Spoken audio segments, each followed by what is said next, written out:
जानकी जीवन स्मरण जय जय राम पार्वती पते हर हर महादेव पुंडलीक वरदा हर विठ्ठल श्री अनंत कोटी ब्रह्मांड नायक राजाधिराज सच्चिदानंद सद्गुरु श्री ब्रह्मचैतन्य महाराज की जय।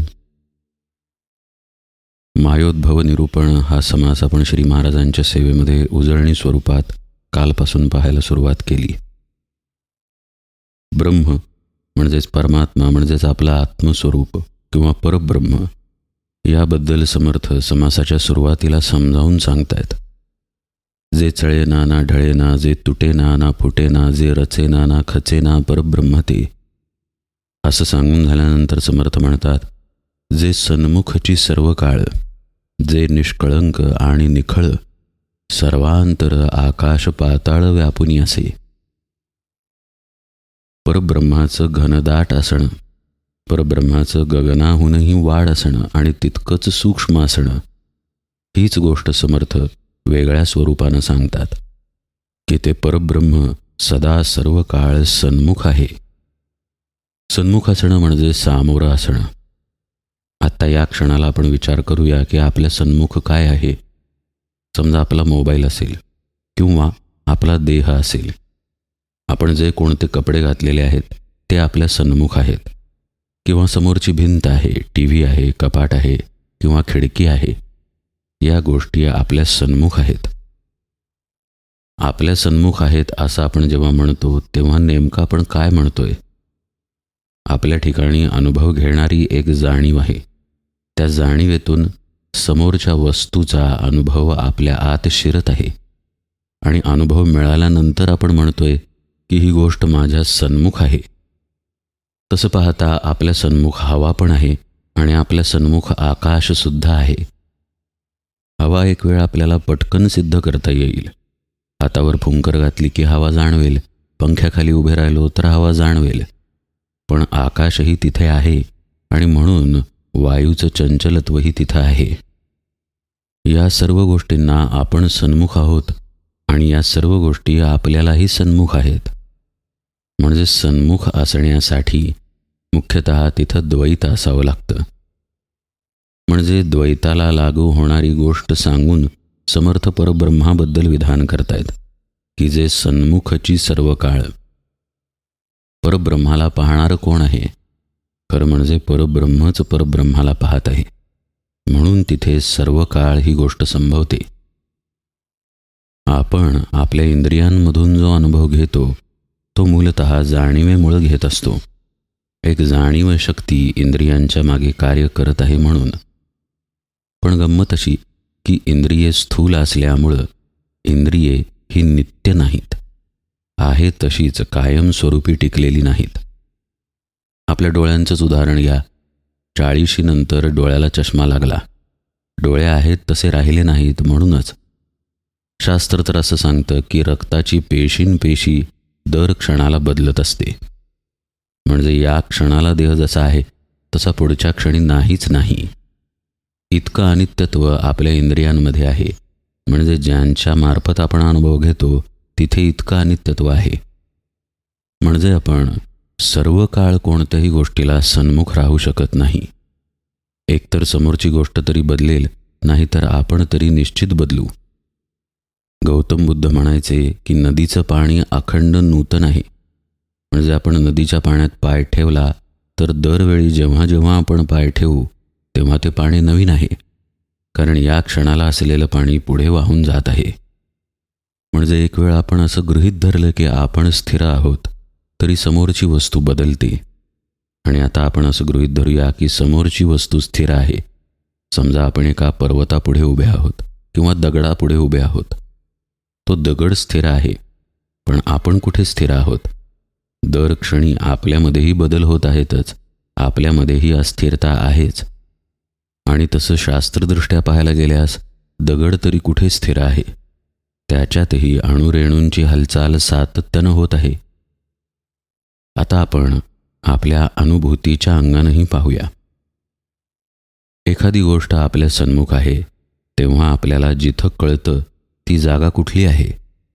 ती जागा इंद्रिये वेगवेगळी असली तरी एकच आहे। चवीचा अनुभव गुडघ्यामध्ये आलेला आहे आणि स्पर्शाचा अनुभव पायाच्या अंगठ्यात आलेला आहे असं होत नाही. स्पर्श झाला काय, चव आली काय, किंवा डोळ्याला काही दिसलं काय, कानाला काही ऐकू आलं काय, किंवा मनामध्ये कोणता विकार आला काय, सगळ्याचा अनुभव आपल्याला एकाच ठिकाणी येतो. आणि ते ठिकाण म्हणजे आपल्यामधील जीव चैतन्य आहे. ही चैतन्य शक्ती आत्म्यामधूनच बाहेर आलेली आहे. ज्या आत्म्यामधून ही चैतन्य शक्ती बाहेर आली तो आत्मा मात्र निश्चळ आहे. चैतन्य शरीरामध्ये खेळतं आणि शरीराचं प्रारब्ध संपलं की पंचमहाभूतांना आणि वासनांना घेऊन प्राणांबरोबर चैतन्य बाहेर पडतं. हे सुद्धा समर्थांनी दासबोधामध्येच स्पष्ट सांगितलेलं आहे.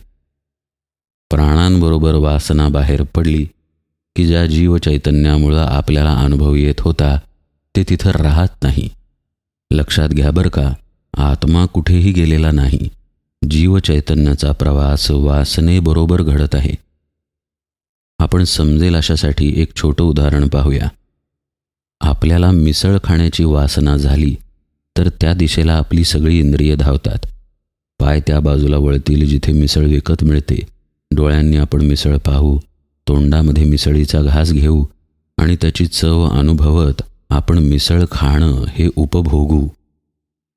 हे घडलं वासनेमुळं, पण वासना चालली ती चैतन्यामुळं. जसं इंजिनच्या आतमध्ये कुठेतरी अग्नी निर्माण होतो आणि त्यामुळे इंजिनातील आतली चक्रे फिरायला लागतात आणि मग गाडी फिरते. त्या अग्नीमुळे गाडी फिरत असते. तसं चैतन्यामुळंच वासनासुद्धा हालचाल करत राहते. वासना ज्या पद्धतीनं हालचाल करते त्याच पद्धतीनं वासनेला अधीन होऊन आपली इंद्रिय पण हालचाल करतात आणि मग आपण अनुभव आत घेतो. म्हणजे या सगळ्याच्या बुडाशी चैतन्य आहे. म्हणून आपल्याला अनुभव येणारी जागा एकच आहे. अनुभव जरी वेगवेगळ्या प्रकारचा असला, वेगवेगळ्या वस्तूंमधून येत असला, तरी जिथे तो येतो ती जीवचैतन्याची जागा एक आहे. म्हणजे ते एकमेव स्थिर ठिकाण आपल्यामध्ये आहे. इंद्रिये स्थिर नाहीत आणि बाहेरची अनुभूती देणारी वस्तू स्थिर नाही. मग समर्थ आपल्याला असं का म्हणतात की जे सन्मुखची सर्व काळ. याचा अर्थ तिथे दोन गोष्टी आहेत. सन्मुखता आहे आणि सर्व काळ पण आहे. म्हणजे जो अनुभव आपण जीव चैतन्याच्या सत्तेवरती घेतो त्या अनुभवाच्या ठिकाणी तरी सर्व काळ असला पाहिजे किंवा त्या जीव चैतन्याच्या ठिकाणी तरी सन्मुखता असली पाहिजे, तर ही अट पूर्ण होईल. पण आत्ताच आपण पाहिलं की अनुभव अशाश्वत आहेत, वस्तूही अशाश्वत आहे, इंद्रियेही अशाश्वत आहेत. त्यामुळे तिथे सर्व काळ संभवत नाही. मग सर्व काळ कुठे संभवतो? एका आत्म्याच्या ठिकाणीच संभवतो. सर्वं खलु इदं ब्रह्म. त्यामुळं सर्व हा शब्द ब्रह्मालाच निर्देशित करतो. म्हणजे सर्व काळ ब्रह्माच्या ठिकाणी संभवतो. तर सन्मुखतासुद्धा ब्रह्माच्या ठिकाणीच आहे असं समर्थ म्हणतायत. म्हणजे ब्रह्मामध्येच ब्रह्माच्या सत्तेनं निर्माण झालेलं द्वैत समर्थ इथं आपल्याला सांगतायत. हे खरं पाहता द्वैत आहे का? तर मुळीच नाही. ही अद्वैत स्थितीच आहे. पण आपण देहबुद्धीमध्ये असल्यामुळं द्वैताची भाषा वापरून समर्थ आपल्याला सांगतात की ते परब्रह्म सर्व काळ सन्मुख आहे. कुणाच्या सन्मुख? तर परब्रह्माच्याच सन्मुख.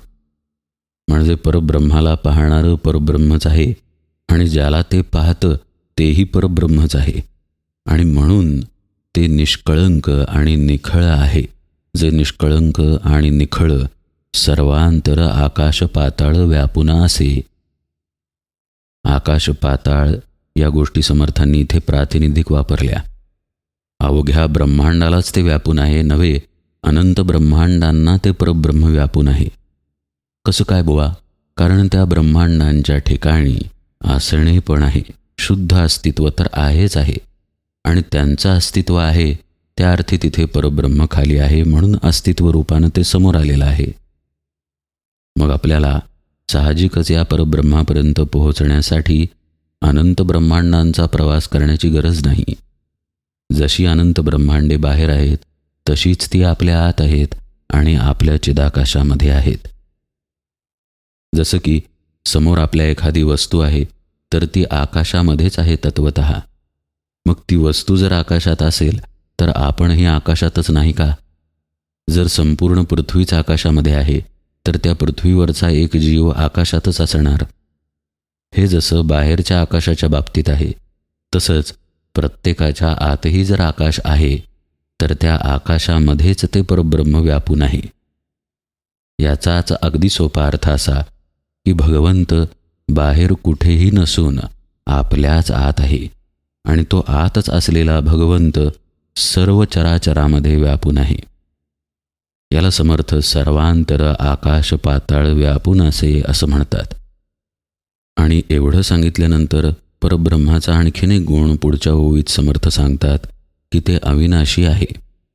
अविनाश ते ब्रह्म निर्गुण, नासे ते माया सगुण, सगुण आणि निर्गुण कालवले. अतिशय गहन बोध या ओळीमध्ये आहे. परब्रह्म कसं आहे तर ते अविनाशी आहे. हा विषय आपण अनेकदा पाहिला. जर त्याला नाश असता तर ते परब्रह्म नसतंच मुळी. त्याला नाश आहे, त्यामध्ये बदल आहे, तर ती माया आहे. परब्रह्म हे अत्यंत निश्चळ आणि अविनाशी स्वरूपानं नटलेलं आहे. जसं की एखादी वस्तू आपल्यासमोर आहे तर ती वस्तू आहे असं म्हणतो आपण. आणि समजा ती वस्तू हातातून पडली तर आपण म्हणतो हातात काही नाही. म्हणजे ती वस्तू होती हे असणे पण जसं होतं तसंच ती वस्तू नाही आहे हे आहे पण तिथे आहेच.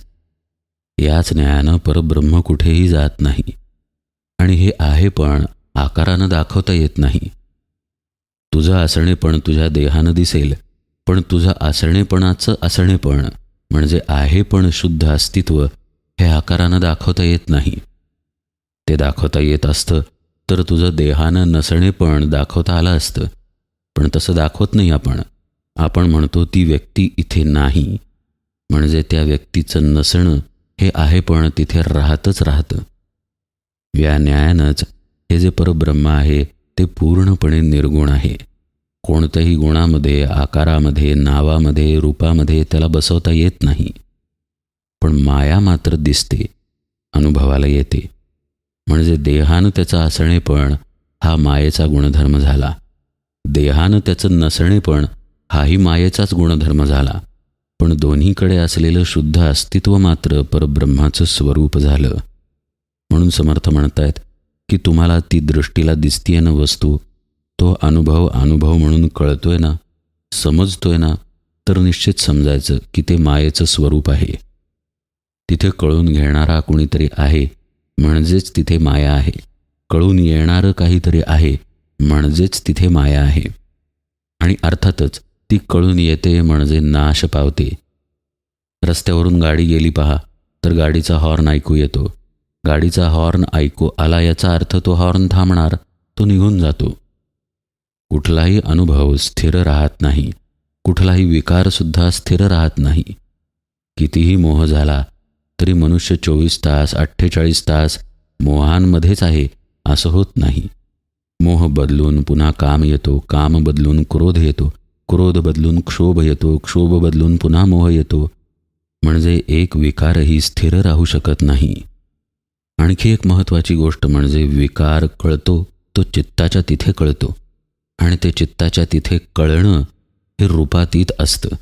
म्हणजे त्या विकाराला कोणतंही स्वरूप असत नाही, पण त्या विकाराचं स्वरूप धारण केलं जातं जेव्हा चित्तवृत्ती इंद्रियांमधून वाहायला लागतात.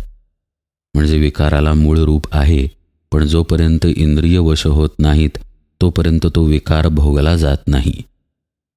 म्हणजे समजा आपण कुणावर तरी चिडलो तर ती चीड आकारानं दिसत नाही, ती चीड परिणामानं दिसून येते. म्हणजे जो क्रोध आलेला आहे त्या क्रोधाला हालचाल करण्यासाठी मन नावाचं इंद्रिय तरी लागतं, चित्त नावाचं इंद्रिय तरी लागतं, किंवा हात पाय इत्यादी इंद्रिय तरी लागतात. याचा अर्थ त्या विकाराला अवलंबित्व आहे, कुणावर तरी तो अवलंबून आहे. आणि तो अवलंबून अशासाठी आहे कारण त्याचा उगम झालेला आहे, त्याचा जन्म झालेला आहे. म्हणजेच एखादी गोष्ट उपजली जाते याचाच अर्थ असा की ती गोष्ट कशावर तरी अवलंबून आहे. आणि त्याच्याच पुढचा अर्थ असा की जर ती जन्माला आलेली आहे आणि अवलंबित्वही त्या ठिकाणी आहे तर ती नाश पावणार आहे. आणि हे सगळं काही नासे ते माया सगुण यामध्ये येतं. नाहीतर समजा आपण डोळे मिटून ध्यानाला बसलो आहे आणि आपल्या पुढे एक सुंदर फूल आहे. जर ध्यानामध्ये आपण मग्न आहोत तर ध्यान करणारा तिथे आहेच की. फुलाचं अस्तित्व पण अस्तित्व रूपानं समोर आहेच की. म्हणजे परब्रह्म कुठेही गेलेलं नाही, शुद्ध अस्तित्व दाटून राहिलेलं आहे.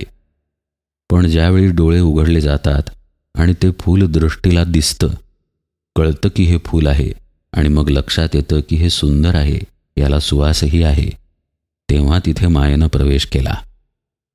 म्हणजे फूल होतं, अनुभव जो घेऊ शकतो तोही होता, पण जोपर्यंत तो अनुभव घेत नव्हता तोपर्यंत तो परब्रह्मस्थितीत होता.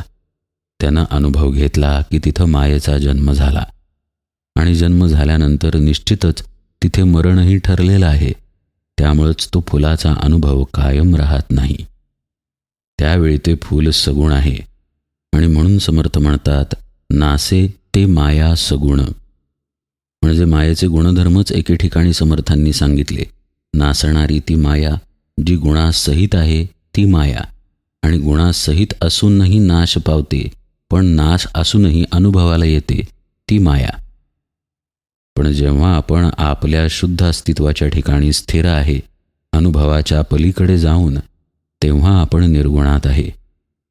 म्हणजेच काय, तर ज्यानं अनुभव येऊ शकतो तोही तिथे आहे, पण तो अनुभवात नसेल तर माया तिथे नाही. तो स्वरूपाच्या ठिकाणी असेल तर निर्गुणात तो आहे, पण तिथे आहे. म्हणजे माया, सगुण आणि निर्गुण असलेलं स्वरूप हे एकत्रितपणे कालवलेलं आहे. आणि ही सगळी कालवण परब्रह्मामध्ये झाली आहे असं समर्थ आपल्याला सांगतात. म्हणजे जो जाणता आहे, जो ज्ञानी आहे, ज्याला शुद्ध ज्ञान झालं, त्याला अशी अनुभूती येईल की माया नसून सर्व परब्रह्मच नटलेला आहे. यालाच माऊली चिद्विलास असा सुंदर शब्द वापरतात. म्हणजे सगुण निर्गुण एकत्र कालवलेला आहे, ही ज्ञानाची दृष्टी झाली.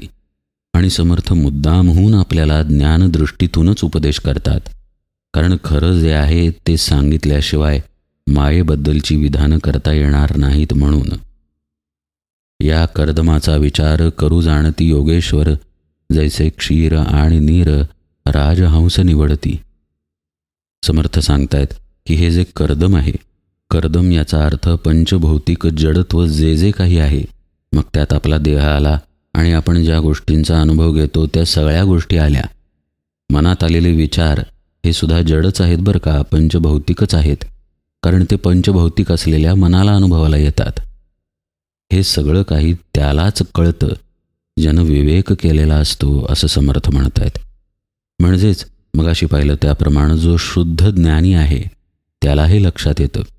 या कर्दमाचा विचार करू जाणती योगेश्वर, त्या शुद्ध ज्ञानी व्यक्तीलाच समर्थ इथं योगेश्वर म्हणतात.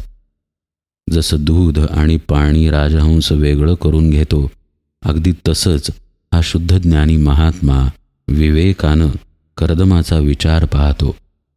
समजेल अशा सोप्या भाषेत सांगायचं झाल्यास, सोडू नये कीर्तन पुराण श्रवण मनन निधिध्यासन या मार्गानं विवेकाचा हात धरून जो आत्मसाक्षात्कार करून घेतो, तो याच जाणीवेमध्ये राहतो की सर्वत्र तो स्वतःच भरून आहे. त्याच्या ठिकाणी कोणतंही द्वैत राहत नाही. जड सबळ पंचभौतिक, त्यामध्ये आत्मा व्यापक, तो नित्यानित्य विवेक पाहता कळे. पुन्हा समर्थांनी विवेक विचारच मांडला. समर्थांचं सांगणं हे आहे की जो शुद्ध ज्ञानी आहे तो या विचारानं या सत्यतेपर्यंत पोहोचलेला असतो की त्याचं स्वरूपच सर्वत्र दाटून आहे. त्याच्या सापेक्ष कोणतंही द्वैत नाही, त्याच्या सापेक्ष कोणताही अनुभव नाही. तिथे अनुभूती, अनुभव आणि अनुभव घेणाऱ्या या त्रिपुटीचा लय झालेला आहे. म्हणजे ही वस्तुस्थिती झाली की आत्म्याव्यतिरिक्त काहीही नाही.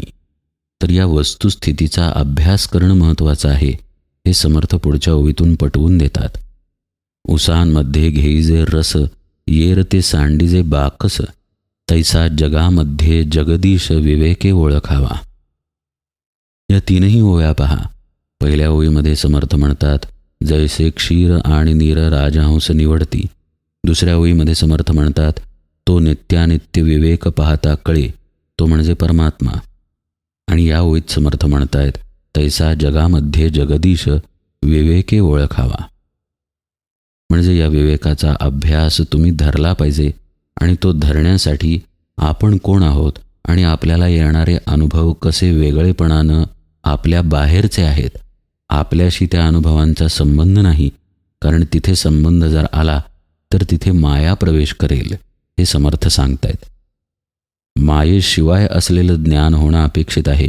त्यामुळे ज्ञानाच्या म्हणजे खऱ्या ज्ञानाच्या ठिकाणी जाणीवही नाही आणि नेणीवही नाही. तेच परमात्म्याचं खरं स्वरूप आहे. जाणीव नेणीव भगवंती नाही, हरि उच्चारणी पाही मोक्ष सदा. माऊलींनी जे हरिपाठात सांगितलं ते अत्यंत गहनतेनं समर्थ इथं आपल्याला पटवून देत आहेत. परमात्मा नाही अशी जागाच मुळी नाही, पण आपल्याला आपण आहोत आणि आपण नाही आहोत या दोन्ही जाणीवा होतात आणि त्या अज्ञानात्मक असतात. अनुभवांच्या बाबतीतही अनुभव येतो जेव्हा आपण असं म्हणतो तेव्हा याचा अर्थ उघडच आहे की आधीच्या क्षणापर्यंत अनुभव नव्हता. म्हणून तर आत्ता आपण म्हटलं की अनुभव आला. पण परब्रह्म असं कुठे आहे? अनित्य कुठे आहे? ते कालही होतं, आजही आहे, पुढेही असणार आहे. समर्थ म्हणाले नाहीत का, उदंडाहुनी उदंड आहे, किंवा त्यांच्याच भाषेत सांगायचं झाल्यास खंडिलेची नाही अखंड असं ते आहे. म्हणजे कुठल्याही परिस्थितीत खंड नसलेलं आपलं स्वरूप जर असेल आणि त्याच्यावरती जर आपण अनुभव घेत असू तर आपण अखंडत्वाला सोडून खंडित मायेमध्ये अडकतोय, हे समर्थ आपल्याला सांगतायत. त्यांचा आग्रह असा आहे की असं न करता विवेकाचा अभ्यास करा, तरच जगामध्ये भरून राहिलेला आत्मा जो आपल्याही आत आहे, किंबहुना तेच आपण आहोत, हे आपल्याला कळू येईल. रस नासिवंत पातळ, आत्मा शाश्वत निश्चळ, रस अपूर्ण, आत्मा केवळ परिपूर्ण जाणावा. समर्थ इथे आधी उसाच्या रसाचं उदाहरण देतात. ते म्हणतात की आपण उसाचा रस घेतो आणि चिपाड फेकून देतो. चिपाड म्हणजे दृश्य समजलं, अनुभव समजला, द्वैत समजलं, मायात्मक समजलं, तर तशा पद्धतीनं त्याचा त्याग करावा आणि रस असलेला आत्मा ग्रहण करावा. पण याच ओळीत ते लगेच म्हणतात की रस तर नाशिवंत असतो, पातळ असतो, त्यामुळे रसाची उपमा आत्म्याला लागू पडत नाही. आणि मग ते म्हणतात, आत्म्यासारखे एक असावे, माते दृष्टांतासी द्यावे, दृष्टांत मिसे समजावे कैसे तरी. आत्मा स्वतःमध्येच परिपूर्ण आहे, निश्चळ आहे, निर्गुण निराकार आहे. त्यामुळं खरं पाहता त्याला कोणत्याही वस्तूची उपमा देता येत नाही. पण आपल्याला समजावं म्हणून दृष्टांताची योजना करावी लागते, असं समर्थांचं म्हणणं आहे. पुढच्या ओळीत ते म्हणतात, ऐसी आत्मस्थिती संचली, तेथे माया कैसी झाली, जैसी आकाशी वाहिली झुळूक वायोची.